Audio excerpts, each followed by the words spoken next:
So whatever people's impetus for acquiring art, go ahead, but just know that this may not be resale material if your timing is wrong.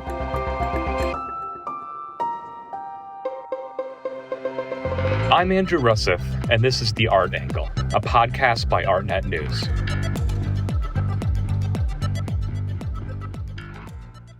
The art press is filled with headlines about trophy works trading for huge sums. $195 million for an Andy Warhol, $110 million for a Jean-Michel Basquiat, $91 million for a Jeff Koons. In the popular imagination, pricey art just keeps climbing in value, up, up, up. The truth is more complicated, as those in the industry know. Tastes change and demand shifts. The reputations of artists rise and fall, as do their prices. Reselling art for profit is often quite difficult. It's the exception rather than the norm. This is the art market's dirty secret, Artnet senior reporter Katya Kazakina wrote last month in her weekly Art Detective column. In her recent columns, Katya has been reporting on that very thorny topic, which is growing even thornier amid what appears to be a severe market correction. As one collector told her, quote, "There's a bit of a carnage in the market at the moment. Many things are not selling at all or selling for a fraction of what they used to." For instance, a painting by Dan Colin that was purchased fresh from a gallery a decade ago for probably around $450,000 went for only about $15,000 at auction recently. And Colin is not the only once-hot figure floundering. As Katya wrote, right now you can often find a painting, a drawing, or a sculpture at auction for a fraction of what it would cost at a gallery. Still, art dealers keep asking and buyers keep paying steep prices for new works. In the parlance of the art world, primary prices are outstripping secondary ones. Why is this happening? And why do seemingly sophisticated collectors continue to pay immense sums for art from galleries, knowing full well that they may never recoup their investment? I'm thrilled to have Katya with us to make sense of these questions and to cover a whole lot more. Hi, Katya. Welcome back to The Art Angle. Thanks for coming on. It's a pleasure. So, Katya, to jump into it, can you tell us quickly about your series of recent columns and how you landed on this topic of the primary-secondary divide and the crisis in the market right now? You know, the idea has been in my head for at least 10 years, but I really dismissed it for a very long time. About 10 years ago, I was at Bloomberg and I was working with a wonderful editor who was one of the earliest to embrace coverage of the art market at the Wall Street Journal. He was at Bloomberg and we did a series of articles then. One of them looked at the unprecedented flipping activity around zombie formalism. And I broke that story that became a huge narrative in the subsequent decade. But as I was writing this article, my editor said, well, you know, the biggest really story you need to follow is the lack of liquidity in the art market and the difficulty of resale. And I thought to myself, I don't know, that doesn't make sense. Everything I've been writing about suggested that art was a great investment, or maybe not every day, but I focused on things that appreciated in value, that went up 17,000% from the moment they were bought until the moment they were sold. The Basquiat, the Warhol, like everything you just mentioned. There are so many young artists who suddenly became almost investment vehicles for speculators. And I didn't understand at the time what he meant and how necessarily I could prove it. It seemed like an insurmountable task. Totally. Well, you've now done it in a sort of very concise way, an illuminating way in these articles. And maybe that's a segue for you to kind of talk about how the reporting went about, because it sounds like, I mean, from reading the columns, people will see you've highlighted a few really interesting examples and one collection as well, where this has become a kind of object lesson or case study in what's taking place. Right. So, you know, you always sort of follow the money. And the first column, and we worked on it together, Andrew. You were my editor on all of these stories. I'm very grateful to help me shape them because it was such a big topic. And as I started looking at it, I realized that I cannot do one column about all of it because it's really a complex of issues, each of which seem necessary to be explored. That the first column was almost like an introduction. And at that time, so that was mid-March, and it's a very slow time in the market, kind of these low-key, not glamorous auctions are starting to happen.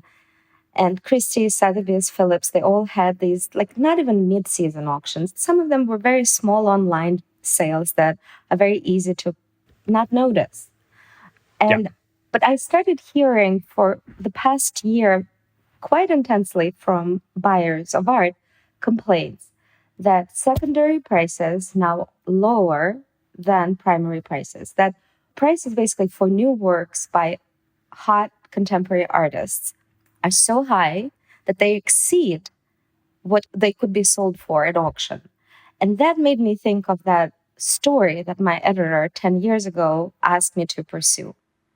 And so finally I was like, you know what, I got to look at it. I got to look at these numbers. And like I said, they weren't glamorous sales. So I was like, okay, let's look at the recent sales, like just random latest sales that were happening.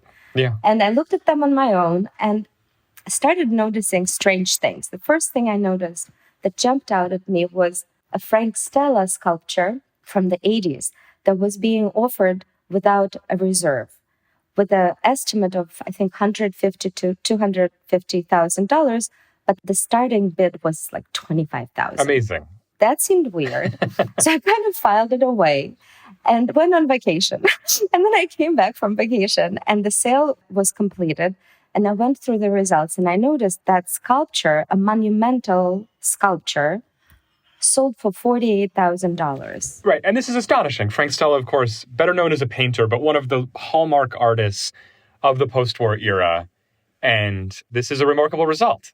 It's a remarkable result. Someone got incredibly lucky to buy it.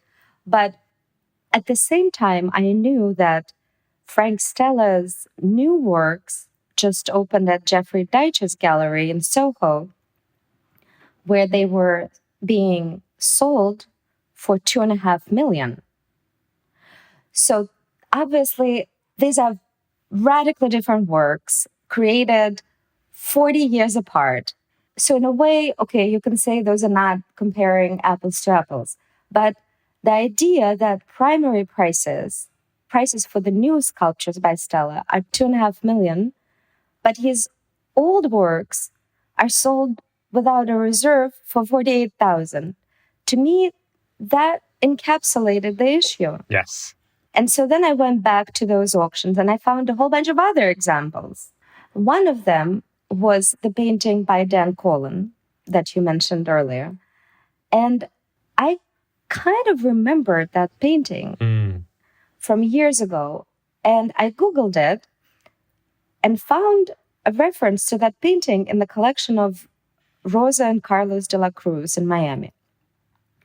De la Cruz collection was, I think for us and for our generation of reporters and collectors, was something that we, or at least me, I can just talk about myself, it's some place where I looked forward to seeing every year when I went to Miami for Art Basel.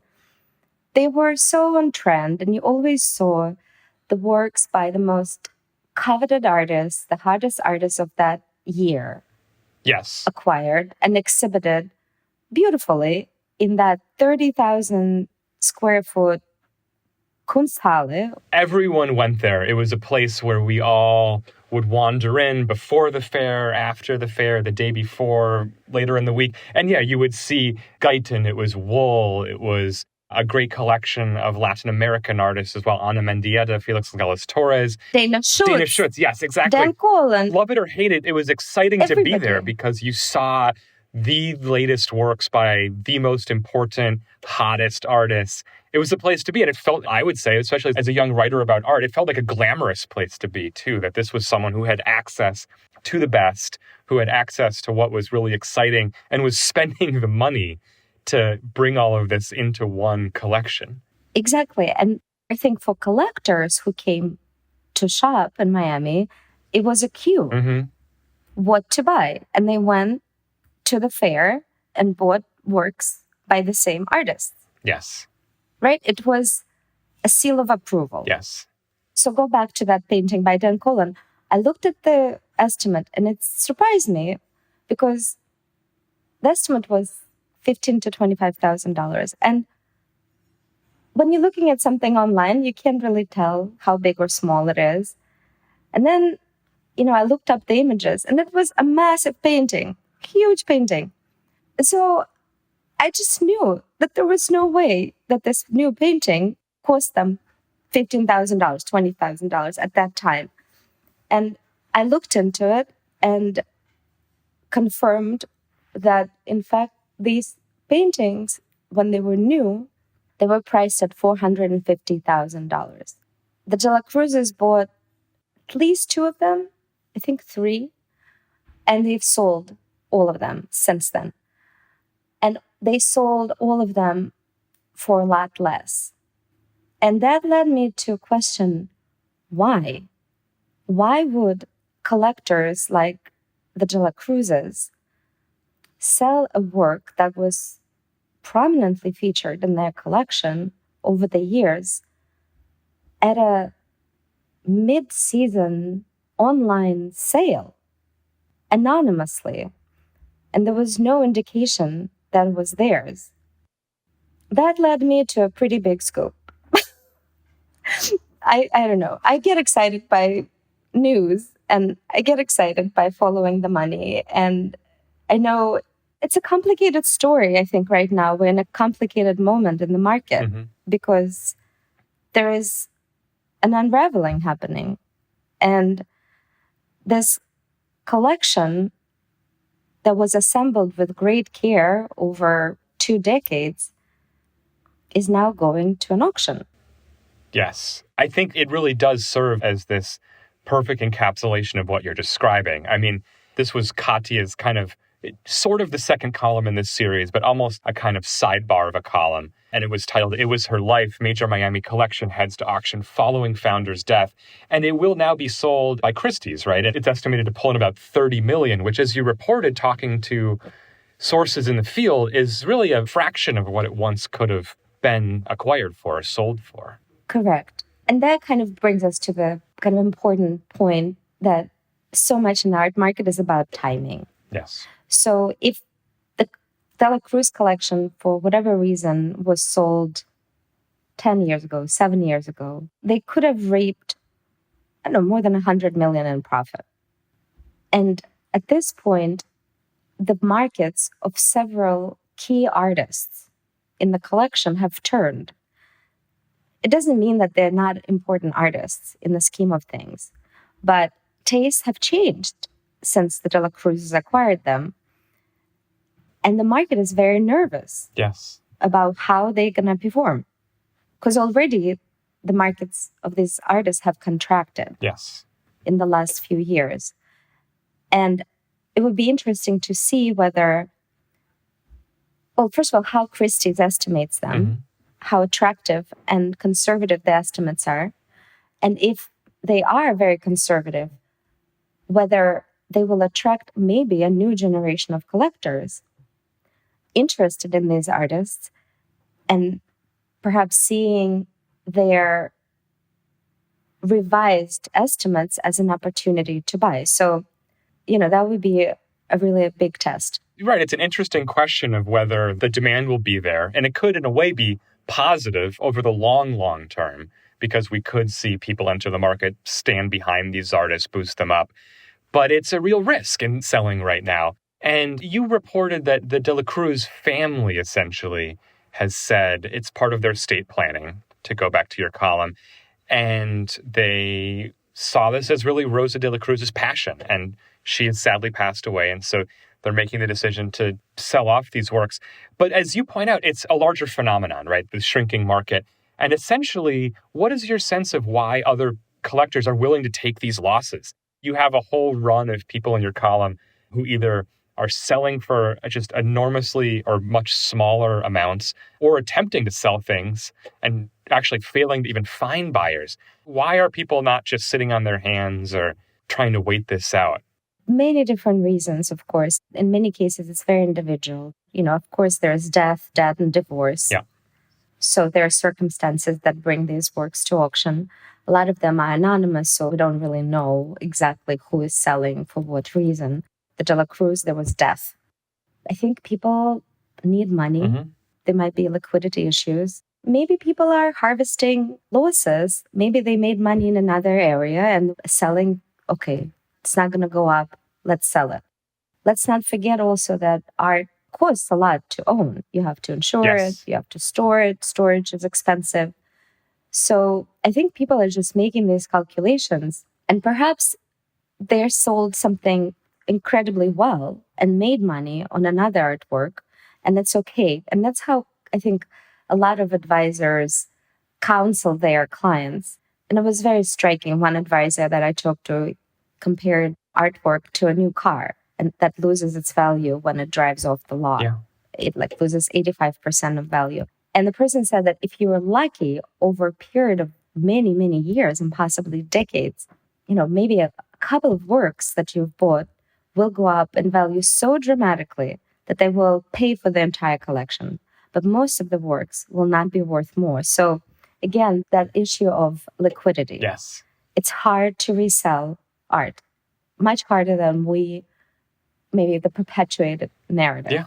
I think this leads us into this larger question. I mean, your columns have generated a fair amount of debate online, people wondering just how deep the crisis runs. To be clear, and you've written this, it's not everyone. It's not every segment of the market, but it is this sort of generational, it's certain groups of artists, and it has to do with the sort of churn we're seeing in names coming in and coming out. And so can you kind of provide some context for us in terms of the argument you're making about what you see looking at the results? Sure. For me, looking at this from the perspective of liquidity crunch is something new. It clearly existed in the market all these years, but something that I haven't explored. And I know that my colleagues and peers in other publications haven't explored either, just because it's difficult. It requires a lot of digging and comparing prices for works that sold a long time ago. And a lot of them are primary and they're not available. And, it's a pain in the ass, to be honest. Right. So so I focused on that because I think it's an important narrative that has to be addressed. It doesn't mean that the market is forever doomed, or people are going to stop buying art, right, or people will stop falling in love with artists and painting and sculptures, or feel challenged by them and want to acquire them. It's not going to mean that there's no desire. It's a completely different argument, really. There are a whole bunch of people in the art world who support emerging artists and established artists and at every level, and they buy not as an investment and with no real eye for resale. However, because primary prices have become so high, you cannot ignore the fact that it is an investment because it costs so bloody much. Yes, more than a house in most states. More than a house, more than a car, more than anything, And so you can't exactly disregard that aspect, I think. It's just irresponsible. Yeah. So whatever people's impetus for acquiring art, go ahead, but just know that this may not be resale material if your timing is wrong, or it may be amazing. Yeah. Don't put your child's college education into the painting from the blue chip Chelsea gallery because you're not going to be able to claw it back. But this brings up your most recent column, which is titled, "If It Goes to Zero, Fine. Why Do Collectors Keep Paying These Wild Prices?" And I was so happy you took this on, and it was so fun to edit this one because it's one of these things that we all, as you said, we kind of understand in the art world, like to some degree, yes, like this is not a great investment. But rarely do people stop to ask, like, okay, well then why are people doing it? Without asking you to completely summarize your column, I mean, what were the big takeaways for you as you reported this out in terms of how you convince people to keep doing this and paying these prices? Well, a lot of collectors, again, here we're talking about very broad strokes. There are obviously many different markets, many different price points. I think people who buy very emerging art, there has been a trend of speculative trading. And I think a lot of people at that level are motivated by just flipping stuff. Yes. And just by financial gain. So when prices for emerging artists go up a lot, in some ways it wipes out those gains, right? The delta, the arbitrage goes away. So, of course, they're not happy when prices go up. There are also very established collectors who may have started acquiring works by an artist really early on, when they were with a small gallery and they cost very little. And then the artist, the auction market might have exploded, and then they may have switched to a bigger gallery and then a bigger gallery, and then maybe they're now at Gagosian or Hauser & Wirth, and their primary prices are close to $1 million, and their secondary prices are even more. And so for these collectors, who a lot of them are incredibly wealthy, it's almost like they see the justification, right? They see that they've been right. They guessed it right. And they are very excited by the chase, by the risk, and that the bet paid off. And so when prices for that artist double or triple on the primary market at this mega gallery, they don't mind paying that. Even though that may be a brand new series of works, they haven't received any critical support. They're basically paying record price for the artist at the time, but they're excited because everything that they know, all of their kind of senses are activated, and they already know that the artist has done really well. Yes. And there is comfort there. So, there could be that situation.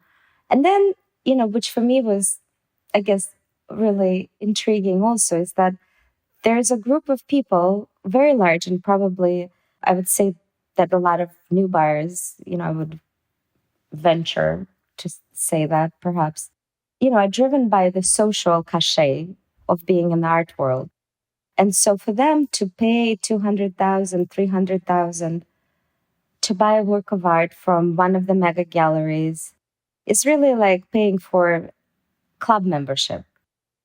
It brings them into this very rarefied world where they can socialize with top people from most industries, and they have access, and they are wined and dined, and they get, special treatments, and they go to artist studios, and they have private visits to museums, and it's very seductive. Yes. And so the thinking is, okay, so if they lose this money, if the work doesn't increase in value, it wasn't maybe so much about financial investment as a social investment. And that's fine for them because they have the money. Yeah, it's an experiential buy that they're having. 100%. It's the thrill of the acquisition, but it's also, yes, the world in which they get to move. And as you pointed in your column, galleries, dealers have become very astute at cultivating this sort of, you said, pomp and this sort of theater. With Hauser & Wirth, they have these just immaculate, fun estates on Mallorca and out in the countryside in England with the most luscious restaurants, and their hotels and clubs. It's a whole universe you're buying into. And private boats and private planes. Yeah. And it's a dream, right? Why wouldn't you pay $200,000 to get access into that?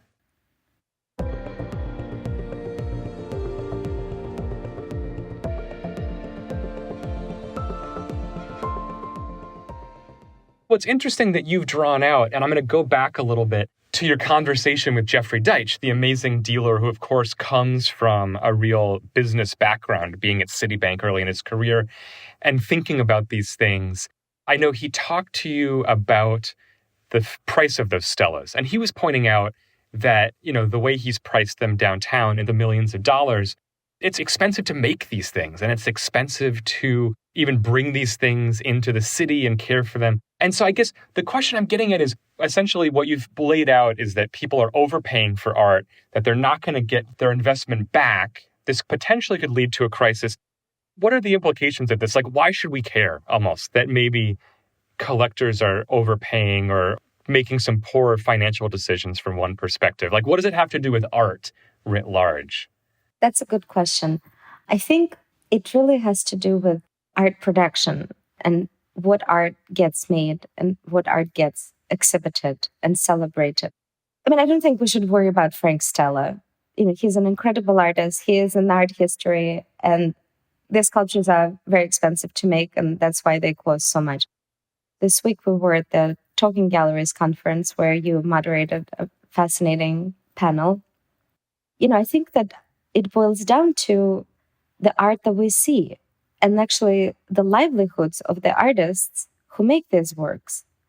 Because while we are on this wave and everything is going up, everything has expanded dramatically in the art world, right? The number of galleries artists show at, the number of branches galleries have, fairs, everything has ballooned, right? There's an overproduction. Artists have studios, they have assistants, and they have private chefs, and they also have families. They send their kids to private schools. Yes. I'm just saying, when their art stops being sold, that's a huge financial hit, just on a basic level. Let's think about that. Also at the Talking Galleries, art advisor Alan Schwartzman, it struck me what he said, that there are now dozens and dozens of artists who have been very successful for many years, mid-career or even beyond mid-career. They've come to rely on being with good galleries, having new exhibitions every few years, selling most of the work in those shows, getting good reviews, getting good museums. And now, according to Alan, they are basically unsellable. There's no market for their works. Yeah. What are they supposed to do? Right. What's going to happen to them? Right. Just on a human level. But then how do galleries deal with that? I think traditionally, my understanding is that galleries, you can't stop supporting an artist just because fashions change. So they focus on something else, on another artist. And that's where this churn comes in, right? So there's a newer artist, a more fashionable artist, who is making the work that everyone wants. And then that other artist gets kind of sidelined. I don't know, maybe galleries hope that they're going to switch galleries. They go somewhere else and that will be somebody else's problem. I spoke with Marian Boski this week, and she said that being an artist is like a roller coaster. You could be the most successful artist on the planet today and be kind of forgotten 3 years later. Yes.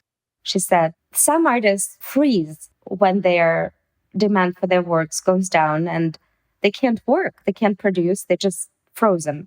Some artists keep going to their studio, keep making the work. And, I would imagine that responsible galleries who are there for the long run would stay with these artists and find a way to show them. But the pendulum may swing back or it may not.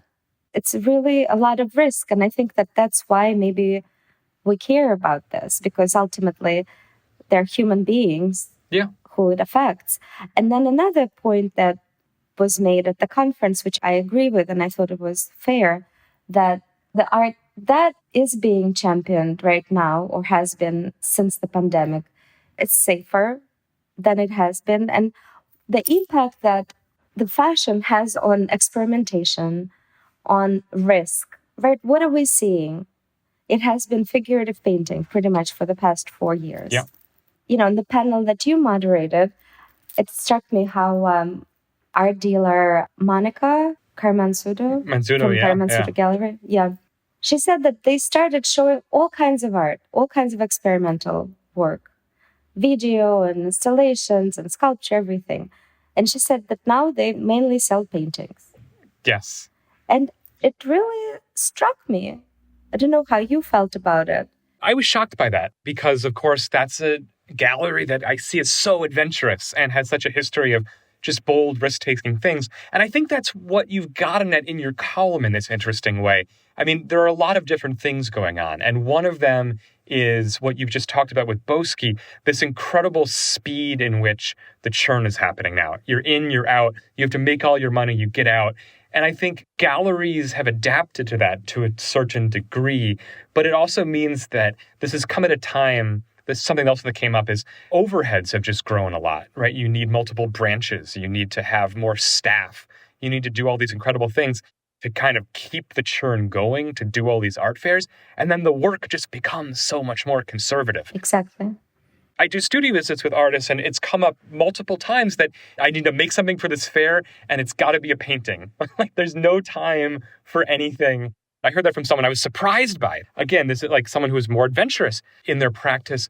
And so you see this flight to a certain conservatism, and it's interesting to think about that vis-a-vis what you're talking about with the collectors. Because on the one hand, the collectors know they're going to lose money. And yet even they kind of do gravitate these days, it seems like, toward paintings, towards things that have a little bit more of a financial instrument aspect to them. In September, I went to the Armory show, and there were so many paintings of flowers, like pretty flowers. Yeah. Okay, great. But love them. Just booth after booth after booth. They're very nice to look at, but then we're talking about very decorative work, which has its place. But the safety is troubling, I would say. Yeah. So I think that's why all of this matters. Yeah, it affects what we see. It affects how the whole system runs. I mean, Jerry Saltz always says it. I think he's right. The prices for contemporary art, especially young, early career, untested, they're just totally out of whack. And it's happened in the past, I think, 10, 15 years. I mean, I would go to the Lower East Side. You would see a nice sized painting in a first show was $2,000, $3,000, $4,000 not so long ago. Now it's probably 10 times that in many cases. I mean, I'm really generalizing here. But let's not generalize. Let's be specific. Yeah. I was thinking one of the artists that I discussed with Marion Boski, she has a new exhibition by Danielle McKinney. Yes. Who makes this very intimate, very sensual portraits of mostly Black women.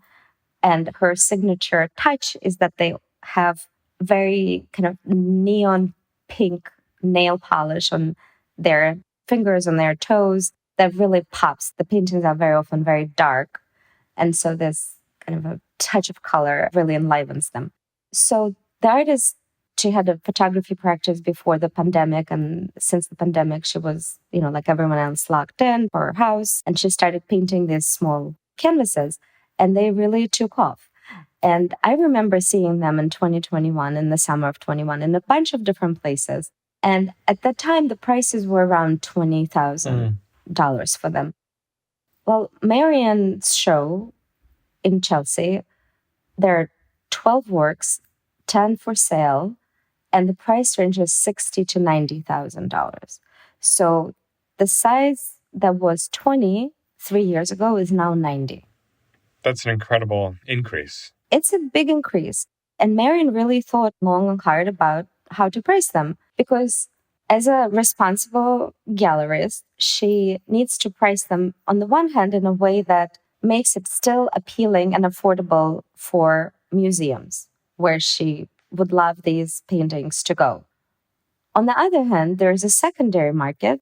It's not insane yet. There have been only 2 paintings at auction. One sold for $200,000, one sold for $100,000. So her new primary pricing kind of takes into account those secondary resales, right?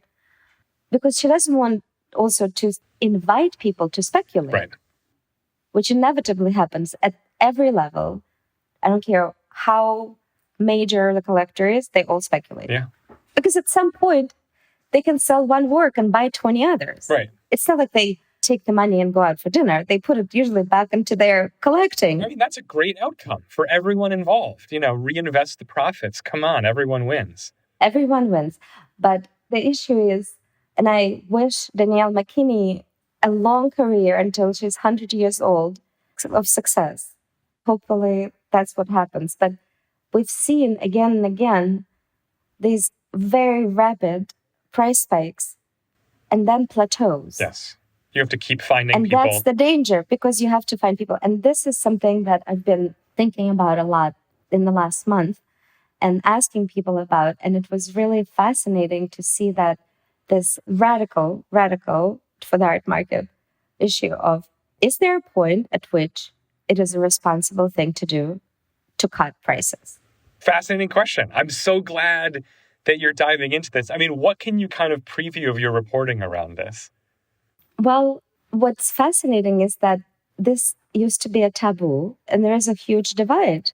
On your panel, again, I'm going back to talking galleries, one dealer, Jasmine Su from former JTT, which she had to close, said that you can't cut prices because collectors are very attached to those numbers. It was very funny. She said, in the art market, somehow the value equals quality. She said, you can book a hotel room today and it will be one price, and then you can book it tomorrow and it will be another price. The room doesn't change the value. You know what you get for that price. Yeah. But it's not the same in the art world. The same thinking wasn't applied. And I remember how years ago I got in trouble with Gagosian because I went to a Sugimoto exhibition, I think maybe in 2009. Uh-huh. I asked about prices, and somehow I found out that they were giving like 25% discounts. And in my column, I reported the new price at a 25% discount. Anyway, they got so angry at me. They argued that the new price is a discounted price. It's not a new price. But if you go to Bloomingdale's and buy a skirt at a 20% discount, you're not saying it's $200 minus 20%. Right. You're just saying it's like $160. Right. So I applied that thinking to Sugimoto, and it was a big mess. But, it's interesting that I think that people are starting to think about it, perhaps because so many artists are now in trouble. Mm-hmm. This week, I talked to more dealers about it. So Alan Schwartzman thinks, cut the prices. Yeah. And let the new prices find new buyers. Yes. And then you can rise with that new group of buyers, perhaps beyond where you were. Yeah. But otherwise, it's stagnation and nothing happens. It was interesting. Elizabeth D., the co-founder of the Independent Art Fair, raised that question at one panel. And I talked to several dealers subsequently. It was interesting. So they said that in principle, they don't mind necessarily cutting prices, but they have to obviously get the blessing from the artist, and they have to somehow also explain it to the collectors who already own the works, that it's not a disaster, but it's actually a smart thing to do. But they also said that maybe they don't necessarily need to cut prices, because what they can do is encourage an artist to do just a very different body of work. Maybe not do like 6-foot wide paintings, maybe do like small paintings, or maybe focus on a group of work, or maybe drawings, or maybe prints, things that are not as expensive. Maybe experiment with things that they always wanted to do and couldn't because of that churn, and they were in the kind of a glare of the market, and they did have to produce relentlessly for a number of years. Maybe there was something else they want to do. So it's not necessarily like apples to apples. I thought it was an interesting solution. And given this kind of idea, as I walked Chelsea right after the conference ended, I did notice quite a few galleries, very blue chip galleries, showing very small paintings. Wow. I love this. Well, that's a tip that everyone should look out for as they wander around. Look for the smaller or the off-brand or slight variant. But both of those solutions just strike me as really exciting. I mean, of course, there's a certain sadness in having to do that, cut a price or pursue something else. But I think just as an art viewer and an art lover, as I know you and I both are, it's really sad when you see an artist you love go from that every 2-year show to every 3-year, and you kind of know the market's getting quiet, and suddenly they sort of disappear. They might appear on the roster still on the website, they may not, and suddenly we don't see much of them. Whereas, right, let's create opportunities, if they're a great artist, to keep them in the mix and keep supporting their practice and letting us all see it, rather than necessarily having to churn and kind of drop people, essentially. So it's an interesting moment. Start of a new era, maybe. Start of a new era. But at the same time, I can see how it's very disconcerting for a lot of market players, because there is a very real possibility right now that many artists will be caught in that downward spiral that some people call death spiral. But I don't want to be like totally doom and gloom. But it must be a very frightening moment, because for artists, but also for the galleries, because we've already seen a lot of galleries close their doors and some very important voices extinguished. And again, it's really unfortunate. And galleries do have huge overheads. Traditionally, I think people thought about the gallery that needs to withstand keeping the doors open and operating for 2 years with no sales, Yes. to have enough capital to do that. But, the slowdown started kind of around Art Basel in 2022. So we are coming on the 2-year mark. And that's what worries me a lot. It's a leaner moment, maybe. Yes. And auctions are coming up in May. And so far, we've seen what some people described as a very worrisome contraction for a lot of artists who were just until recently in high demand. I focused in my first column about this on the sales in early March. Since then, there have been auctions in Hong Kong. Actually, Art News came out with a newsletter connecting a bunch of dots, and it's not a great trend, but there were withdrawals of works by, let's say, Nicholas Party, who seemed like bulletproof. Red hot, many collectors, hungry for this Absolutely. work. So his work was withdrawn, which usually happens when there is no interest. A work by Cruz got withdrawn, and then Avery Singer, Nicole Eisenman, Njideka Crosby went unsold. Jamie and Giuliano Villani, who has a big first show at Gagosian right now in Chelsea with works, I think, priced between $50,000 and like $200,000, sold for the equivalent of just below $18,000. And that work, Art News says, was acquired for $118,000 in 2020. So it's like 85% decline. So it's, again, like very bad optics, I would say. It's a tense, uncertain moment. And as you reported, come May, we'll get to see the De La Cruz work up. We have Basel not too long after that. So it's a tricky moment. And it is interesting that I'm so glad you've been able to go behind the scenes to capture the discussions taking place in galleries about how we can meet the moment, how artists can meet the moment and get through it. But for right now, everyone should go to Chelsea. And I'm excited to go to Chelsea and get a look at these shows where this might be taking place, what you described with the smaller works and the slightly different strategies going on.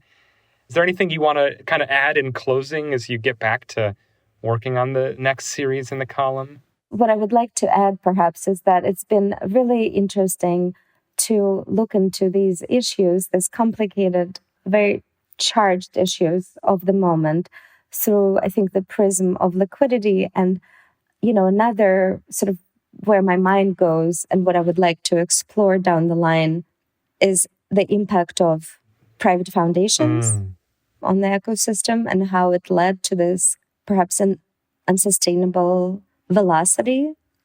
And of course, I think we really need to examine the overproduction by artists. That's another key metric, I would say, that landed us all in this moment. Yes, having to produce this just stream of work to get it into art fairs, to get into branches around the world.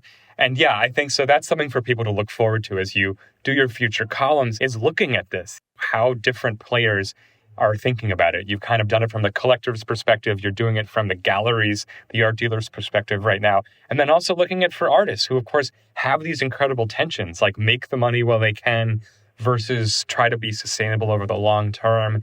And we're really in uncharted territory, it feels like, because the art world has gotten so big, has gotten so top heavy in some ways.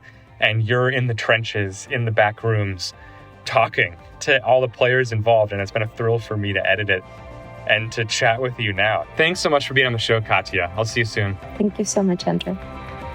That's it for this week's episode. If you like what you heard, you can subscribe to the show on Apple Podcasts, Spotify, or wherever else you get your podcasts. Also, take a moment to rate and review us. It'll help other listeners discover what we're doing. The Art Angle is produced by Sonia Manalili and Carolyn Goldstein. Thanks for listening, and see you next week.